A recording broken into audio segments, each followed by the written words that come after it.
하나님은 살아계시고 지금도 성령을 통하여 나와 함께 하심을 저는 믿습니다. 여러분도 믿으시기를 예수님의 이름으로 축원합니다. 믿는 자는 하나님의 영광을 보리라. 하나님의 약속은 신실하십니다.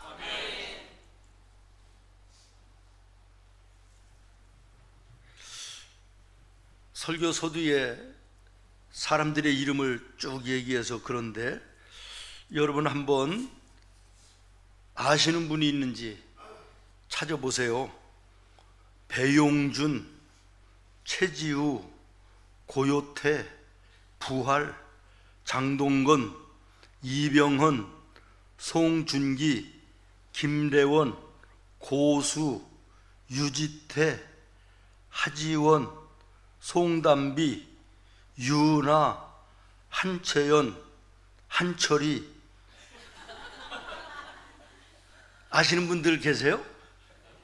제가 연예계에 별 관심이 없는데도 너무 유명한 연예인들이라서 대부분 아는 분들이더라고요.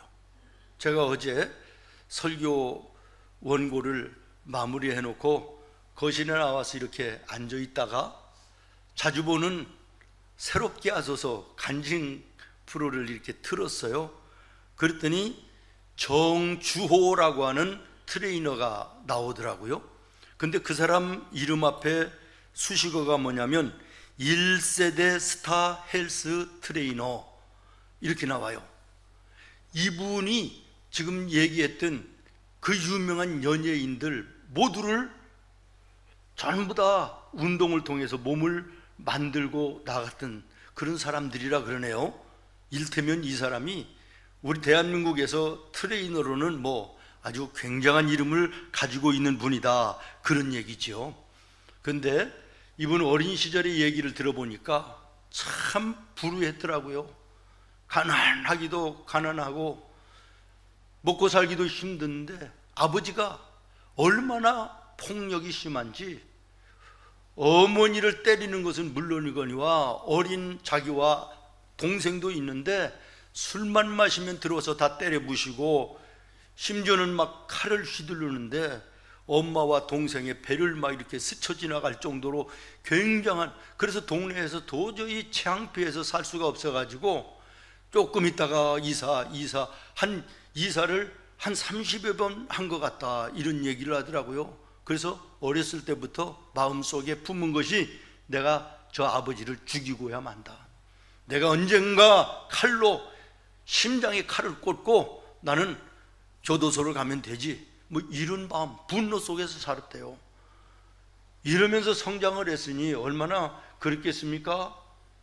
그런데 감사하게도 운동을 이제 자기가 헬스를 이제 하면서 그래도 그런 분노 조절이 좀 어느 정도 되기도 했지만 그걸로는 안 되더라는 거예요. 그런데 감사하게도 예수님을 만나요.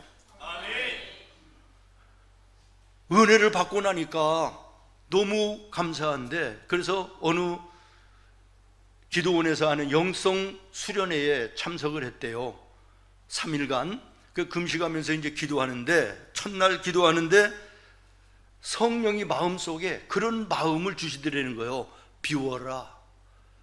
그렇지, 내가 지금까지는 세상과 내 육신적인 것으로 채웠으니 이제는 비우라고 그러시는구나. 그래서 기도하면서 회개하고 비웠대요. 그런데 그 다음 날은 채워라 그러시더래요. 아, 이제는 내가 직장도 잃어버리고 일도 없고 그런데 이제는 어제 비웠더니 하나님이 이제는 물질로 채워주시고 뭐 사업으로 채워주시고 막 채워주시겠다, 이런 은혜를 주시는구나. 그랬더니 아니다, 나로 채워라 그러시더래요.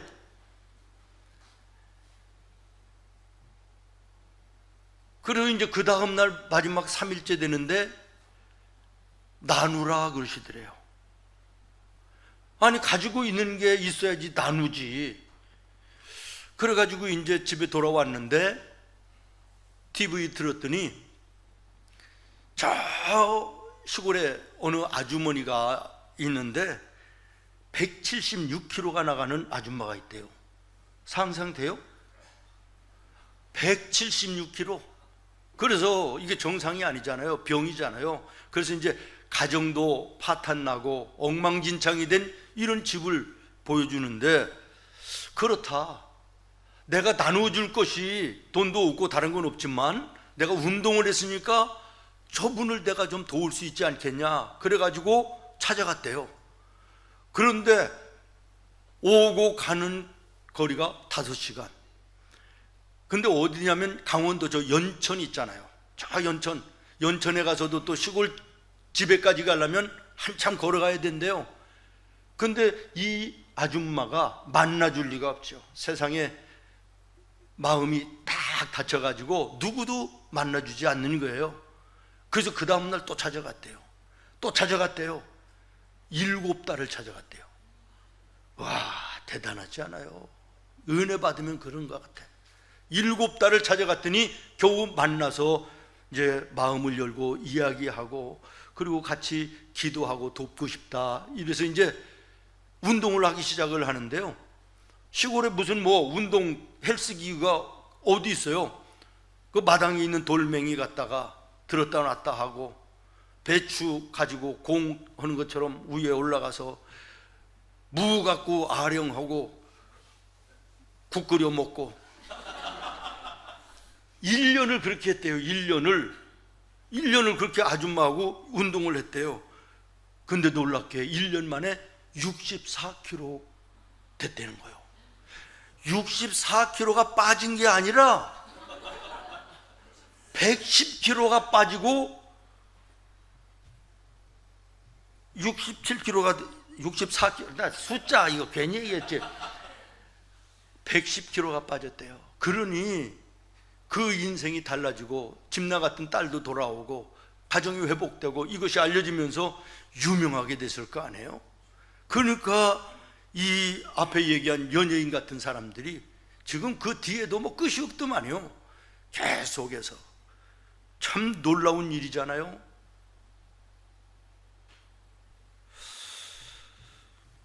이분이요 5층 오피스텔에서 살았대요. 근데 주일날, 어느 주일날 이제 그 음식물 쓰레기는 주일날 아침에 버리게 돼 있어가지고 빨리 내려가서 음식물 쓰레기 버리고 교회 가야 되겠다. 그래서 이른 아침에 내려갔다가 버리고 올라오는 1층에서 문이 닫히려고 그러는데 정장을 하고 중년이 된 아주 멋있는 중년 신사가 타더래요. 술 냄새가 얼마나 나는지 그 좁은 공간에서 술 냄새가 진동을 하는 거예요. 그래서 마음이 별로 안 좋은데 올라오는 도중에 전도해라. 마음에 전도해라. 아니 지금 어젯밤에 술 먹고 냄새가 진동하는 사람 어떻게 나올지도 모르는 상황 속에 전도하고 싶은 마음도 없고 아주 괴롭더라는 거예요. 난처하고. 그래서 생각했대요. 이거 내 양심이 얘기하는 건가? 아니면 하나님의 성령이 내게 주시는 음성인가? 그러는데 자꾸 전도하라는 마음이 생기더래요. 그런데 이 상황에서 이런 술 먹은 사람한테 무슨 전도가 할 수 있나? 그러고 있다가 그래도 이런 마음을 주시니까 내가 5층 내리기 직전에 하나님 믿으세요. 전도하고 잽싸가 내리면 문이 닫힐 거고 2번 다시 볼 일이 없지 않겠나? 그래갖고 5층이 된 거예요. 그 5층이 딱 돼가지고 쳐다보고 하나님 믿으세요. 그리고 내리려고 하는데 5층 버튼을 안 눌렀더래. 그래가지고 할 수 없이 이제 올라가는데 이렇게 얼마나 둘이 그러겠어요. 분위기가 이렇게 쳐다보는데 핏발선 아저씨의 눈과 딱 마주쳤대요. 그랬더니 그분이 뭐라고요? 그러더래. 그래서 하나님 믿으세요. 그랬대요. 그랬더니 놀라운 것은 이분이 눈물을 흘리면서 말해요. 눈물을 흘리면서 저 같은 죄인도 하나님이 만나주시나요? 물어드려요. 그런데 이분은 하나님 믿으세요만 대본이 있지 그 다음 대본은 생각을 안 해서 대답을 못 하겠더래요. 그런데 그 아저씨가 또 묻더라는 거예요. 저 같은 죄인도 하나님이 만나주십니까? 그래서 예. 그랬더니 죄송한데 내가 어제 밤새 술을 마셔서 이는 닦아야 되겠습니다. 내가 13층에 사는데 우리 집 앞에서 잠깐만 기다리시면 내가 이빨 닦고 나와서 교회를 좀 데려가 주세요. 그러더라는 거예요. 이거 거짓말 안 해요. 우리 집사람이랑 같이 봤어. 궁금하면 보세요. 정주호라는 사람이더라고. 어디까지 했어요? 이빨 닦고 나와가지고요, 그날 아침에 손잡고 교회를 갔대요. 그래서 이분이 예수를 믿기 시작한 거예요. 그런데 놀라운 것은요, 이분이 알고 보니까 혈관 확장 스텐트라는 게 있대요. 의료기구 그 회사의 사장이 되려는 거예요. 그래갖고 이분이 은혜 받아가지고 아프리카에 병원을 지었다네. 와 해야지. 와 하세요. 시작. 이분이 아프리카에 병원을 지면서 이 트레이너 이분도요, 아프리카에 본의 아니게 이제 선교, 단기 선교, 봉사 이런 것들이 이제 가기 시작을 하는데 이것이 소문이 나가지고 어느 날 미국의 하버드 대학 아시나? 하버드 대학에서 학생들한테 특강을 한번 해달라고 초청이 와가지고 가서 특강을 하고 났더니 그 총장이 우리 학교에 입학을 하고 그러더래. 다 책임져 주겠다고. 그런데 자기는 대학을 9번 떨어졌대요. 구수를 했대. 그래가지고 간 대학이 전문대학을 갔대요. 이런 실력 있는 사람이 하버드를 간다? 이게 상상도 못할 일이죠. 자, 여기서 이제 설교를 해야 되니까 여기서 끊어야지. 하나님 살아계시다는 거예요. 그리고 지금 이 시간에도 나와 함께 하신다는 거예요. 여러분, 오늘 읽은 그 성경 말씀의 15절 같이 한번 다시 읽습니다. 15절입니다. 시작. 마침내 위에서부터 영을 우리에게 부어주시리니 광야가 아름다운 밭이 되며 아름다운 밭을 숲으로 여기게 되리라. 아멘. 하나님께서 성령을 우리에게 어떻게 해주신다? 예, 쩔쩔쩔 흘려보내신다가 아니에요. 어떻게 하신다? 부어주신다는 거예요. 물통으로 그냥 한 번에 부는 것처럼 부어주신다는 거예요.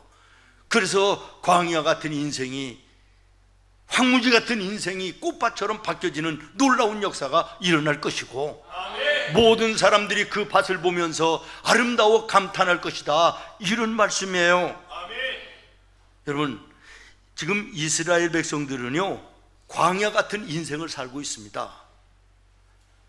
그러나 하나님께서 마침내 성령을 부어주심으로 말미암아 아름다운 꽃밭 같은 이런 나라와 아름다운 인생으로 바꾸어 주시겠다라고 하는 약속의 말씀인 것이에요. 저는 이 약속이 예배하는 나와 여러분에게도 똑같이 임하시기를 예수님의 이름으로 축원합니다. 이사야서가 기록된 목적이 두 가지입니다. 하나는 이스라엘 백성들의 죄악, 이것을 지적하시면서 이걸 깨닫고 회개하고 돌아올 것을 원해서 이사야서를 기록했어요. 오늘 본문 말씀을 읽었지만 지금 하나님의 나라, 하나님의 백성들이 하나님의 말씀과 뜻대로 살지 않고 죄를 짓고 행하간 그 속에서 부패하고 타락해서 하나님의 진노를 받을 수밖에 없는 이 상황 속에 하나님이 말씀하시는 거예요.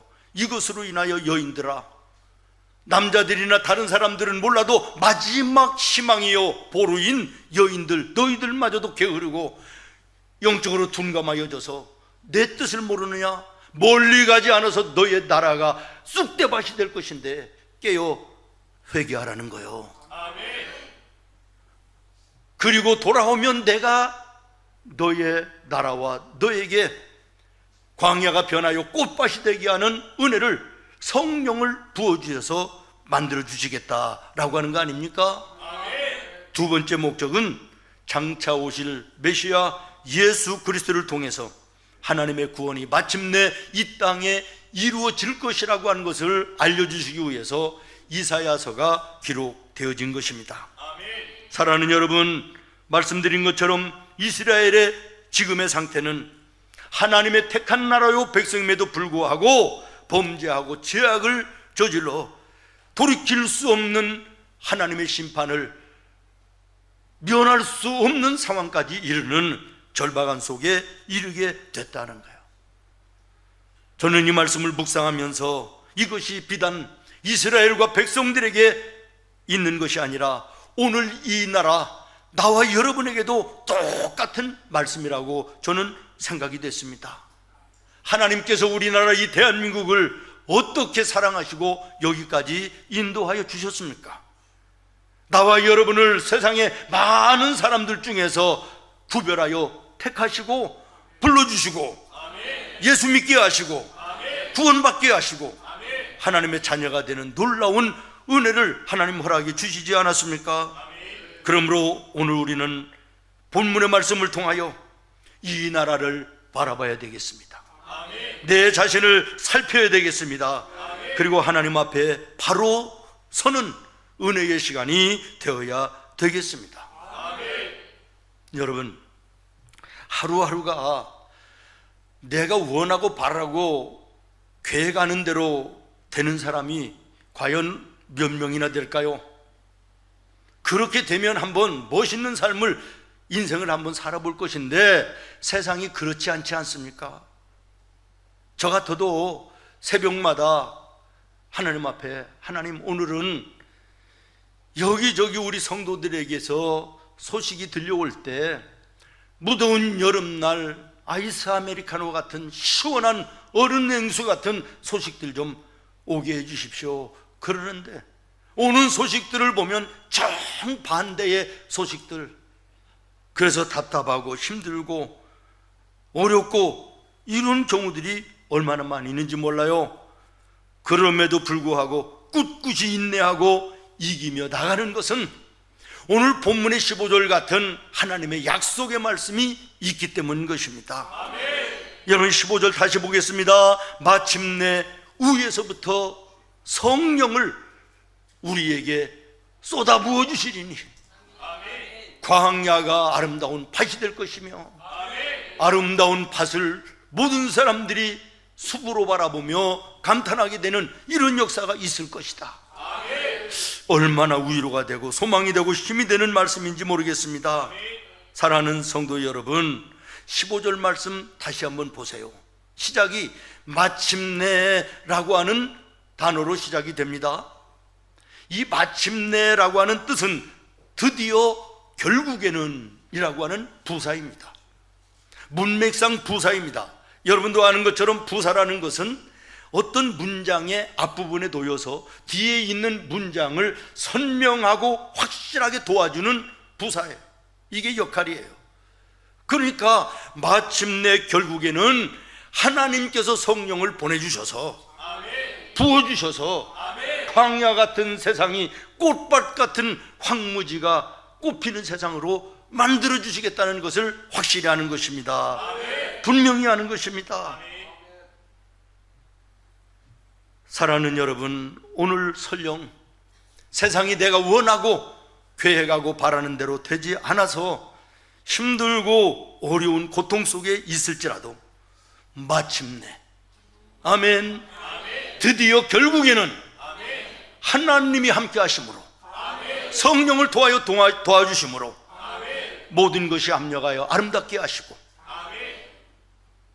모든 것이 합력하여 하나님의 영광이 되는 역사를 보는 우리 성도들 되어야 되겠습니다.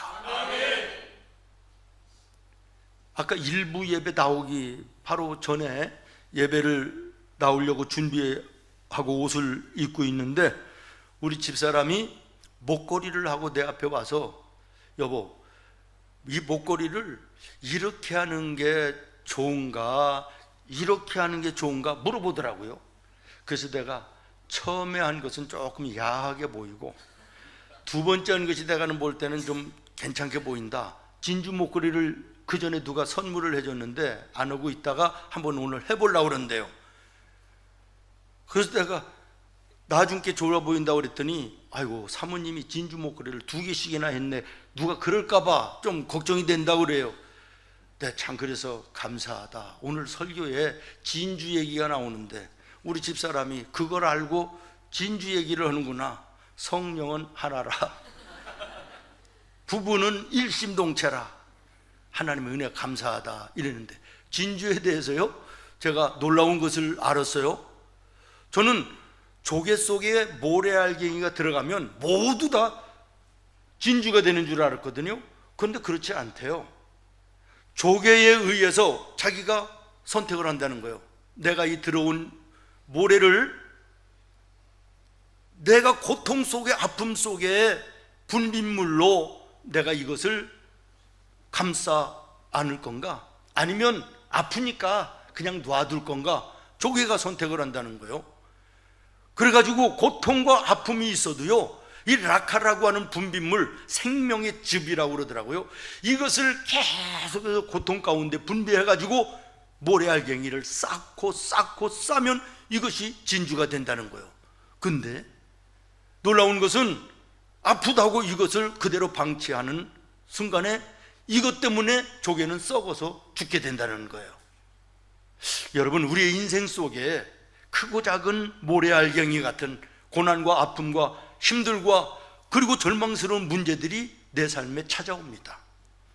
힘들고 어렵고 고통스러워도 우리가 그것을 하나님의 말씀을 붙들고 하나님께 기도하며 인내하며 나가면 우리의 인생이 영롱한 진주 같은 아름다운 인생이 될 것이지만, 힘들고 어렵다 그래서 이것을 그냥 방치하면 그것으로 죽는다는 것이에요. 다이아몬드도 마찬가지입니다. 오늘 뭐 연예인 얘기로 해서 보석 얘기를 자꾸 하는 것 같은데, 다이아몬드도요 이 원소 기호가 C예요. 그런데 놀랍게도 숯 있잖아요, 삼겹살 굽는 숯, 이것도 C예요. 똑같아요. 눌려지는 압력의 차이에 따라서 살짝 눌려지면 숯이 되고 엄청 세게 눌려지면 다이아몬드가 된다는 거예요. 그러니까 우리의 인생 속에 엄청난 고난과 아픔과 절망스러운 일이 있다 할지라도 이것을 오히려 하나님의 말씀을 붙들고 하나님께 기도하며 인내하며 이겨내면 우리의 인생이 다이아몬드 같은 인생이 된다는 거예요. 그러나 힘들고 어렵다고 그래서 이것을 방관하고 기도하지 않고 그대로 방치하면 겨우, 죄송해요, 겨우라고 그래서 삼겹살이 섭섭할지 모르겠는데 뭐 숯덩어리에 불과한 이런 인생이 될 수밖에 없는 것이다라는 거예요. 근데 또 하나 놀라운 것은요, 이 다이아몬드는 거의가 무색이래요. 색이 없대, 색깔이. 근데 간혹 아주 영롱하게 빛나는 게 있대요. 그것은 그 다이아몬드 속에 이물질이 들어가서 그런다는 거예요. 우리 하나님은 나와 여러분의 인생 속에 약한 거, 부족한 거, 이런 어려운 문제까지도 믿음으로 우리가 인내하고 기도하고 승리하면 다이아몬드 중에서도 더 영롱하고 값진 아름다운 다이아몬드의 인생으로 바꾸시는 하나님이심을 기억하시기를 바라요. 저는 이 두 가지를 묵상하면서 얼마나 은혜가 되고 감사했는지 모르겠습니다. 여러분, 성경 말씀 시편 32편 3절로 4절을 여러분이 읽겠습니다. 시작.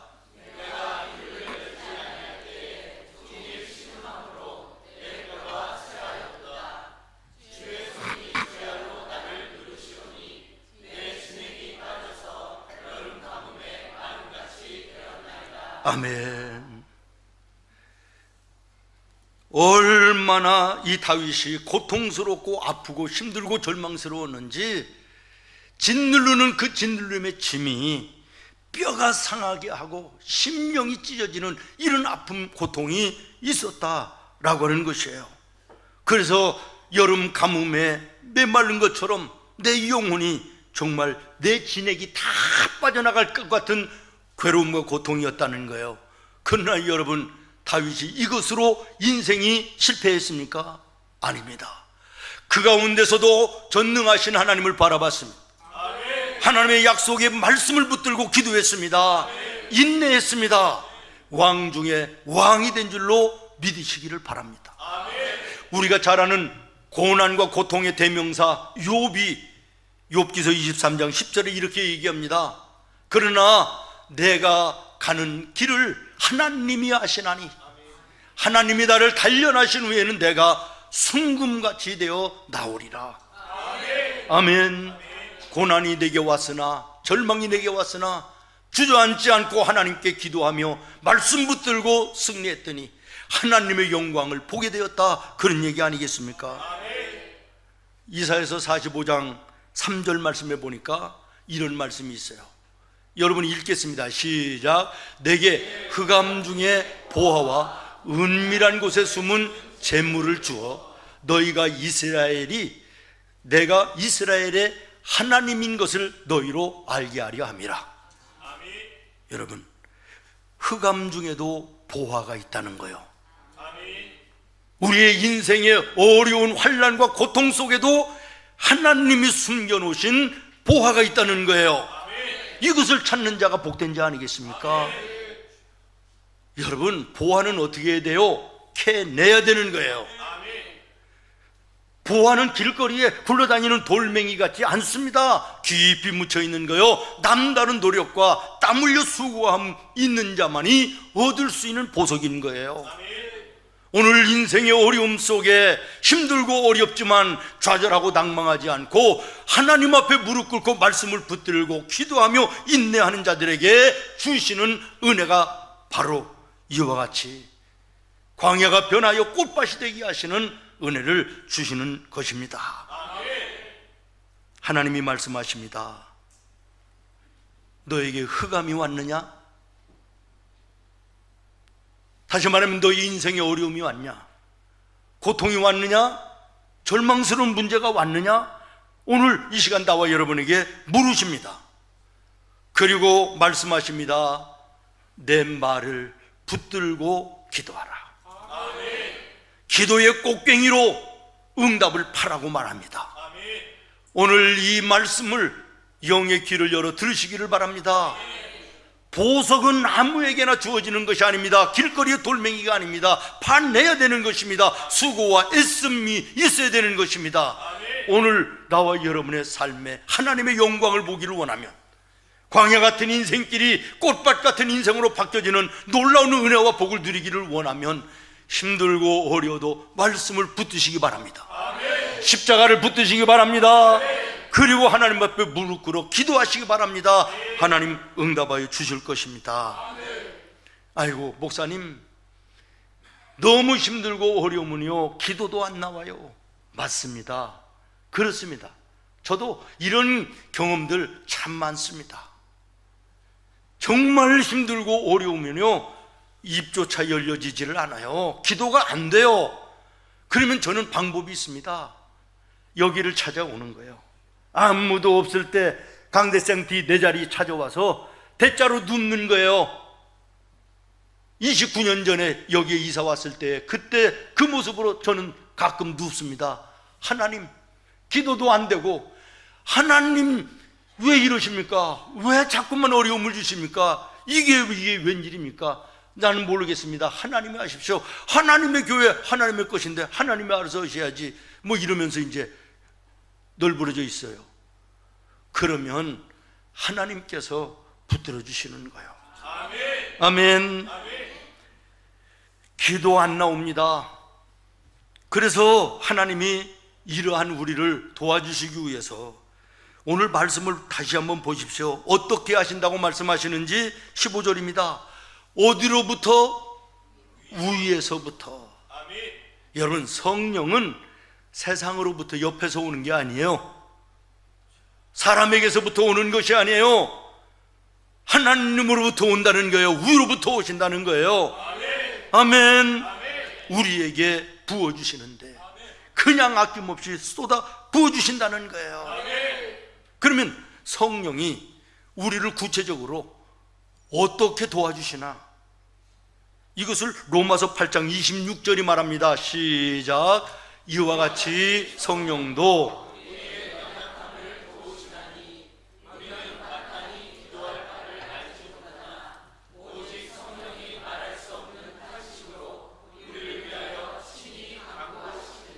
아멘.